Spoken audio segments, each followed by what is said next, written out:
pas grand-chose parce qu'il n'y a rien qui est sorti au niveau des piscines. Et même si ça sort au niveau des piscines, on n'est même pas sûr d'avoir une info qui corresponde à notre situation parce que nous, c'est pas une piscine couverte, déjà c'est en plein air et l'eau n'est pas traitée, donc il n'y a pas de chlore, etc. Donc là, on va voir un peu, normalement ça devrait sortir ici dans les jours qui arrivent et là, on sera normalement fixé. Donc pour l'instant, on continue tout ce qui est entretien quotidien de l'étang de nage. On n'a pas vidé l'eau, c'était une décision qu'on avait prise fin de l'année passée en se disant on va essayer de faire une économie pour ne pas devoir tout remplir en début d'année prochaine. Donc on avait trouvé des systèmes pour bien filtrer l'eau, pour bien nettoyer le fond, avec notamment le club de plongée qui nous a aidés, qui a mis des plongeurs dans le fond du bassin. Et finalement, on se retrouve à peut-être devoir vider finalement. En fait, on n'en sait rien parce que si on ne peut pas ouvrir, ça veut dire qu'on ne peut pas laisser l'eau stagner non plus parce que c'est un processus qui demande du temps. Vu qu'on a filtré l'eau, il y a quand même quelques centimètres qui ont été perdus, quelques dizaines de centimètres d'eau qui ont été perdus. Donc ça veut dire qu'il va falloir remplir. Remplir, c'est quelques paires de jours. Puis, il faut faire venir une entreprise pour relancer les pompes. L'entreprise, elle vient pas de tout près, donc en plus, ça a un coût. Et une fois que les pompes sont relancées, il faut attendre environ 1 mois. Donc, même si on sait, ici, on sait pas trop vers quoi on va, quoi. Donc, on a pris tous les schémas possibles et on attend et on fera au mieux, quoi.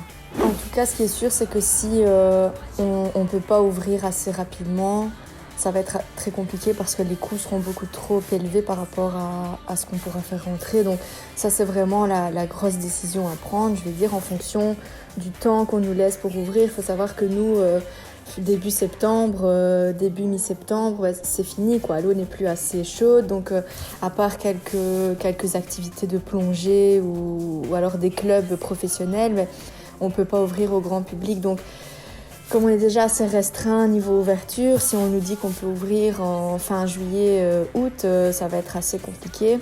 Mais on a déjà réfléchi à des solutions pour un peu avoir quand même des activités sur le site en fonction de ce qui est permis. Ici, à partir de lundi, je pense, c'est un rassemblement d'une 20aine de personnes pour des activités sportives.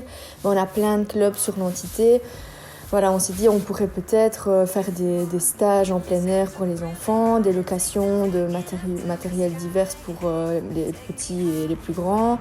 On pourrait faire de l'initiation au tennis par exemple, etc. Donc ça, on va quand même essayer de faire ce genre d'activité si on peut, si c'est faisable, voilà, c'est toujours des si, mais donc voilà, au niveau de l'impact, on ne sait pas encore trop ce que ça va donner.